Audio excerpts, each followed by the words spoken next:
Hey guys, I just want to talk to you guys about stretching metal. I know there was another thread in Dordine here about talking about stretch metal and what actually is stretch metal, if it's just displaced metal, how to get it out. I am more of the sharp tool, subscribe to the sharp tool theory more than the blunt tool. I'd use a blunt to get some what I would used to call not stretch. And you'll understand what I'm talking about here in a minute. My uncle showed me this about 3 or 4 or 5 years ago. He had a bubble top Chevrolet he was restoring, and the trunk had a huge dent in it that looked like he called hail damage, but I thought was a ball peen hammer, and one of them was extremely deep. And I told him, I said, yeah, that's too stretched. And he told me, he said, you've never even seen stretch, probably not in PDR. And he said, let me show you what 1/8 of an inch of stretch is. And that's what I'm going to show you, guys. I'm going to show you what just 1/16 of an inch of stretch in metal will do, and what 1/8 of an inch of stretch in metal will do. Okay? Hey guys, this is what I'm going to show you, an example of what stretch metal is. What 1/16 of stretch and what 1/8 of stretch is.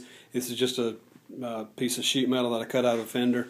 No, it's not exactly straight, and that's just sound deadener or vibration damper, whatever you want to call it. I've got it taped here, and it is going to try to move a little bit, which is going to even lessen my illustration. But when you guys see what 1/16 of an inch of stretch and what 1/8 of an inch of stretch is, what it'll do to metal, from what I was shown by a metal guy much greater than any of us, showed me on a trunk. Okay, so what I'm going to do, you guys see, I've got a few marks here. Okay, let's see if that will clear up. There we go. What we've got here is, you see us on the end, that's 1/16 of an inch and 1/8 of an inch. Okay, I know it may look absolutely huge to you in that camera, but trust me, there's my ugly finger, so you can kind of see that I'm really not lying about the 1/16. I'm going to push this in. I'm going to lift it so it don't displace it down there so much where that tape is. I'm going to lift this to the 1/16 mark. Okay. There you go. You see the 1/16 mark right there?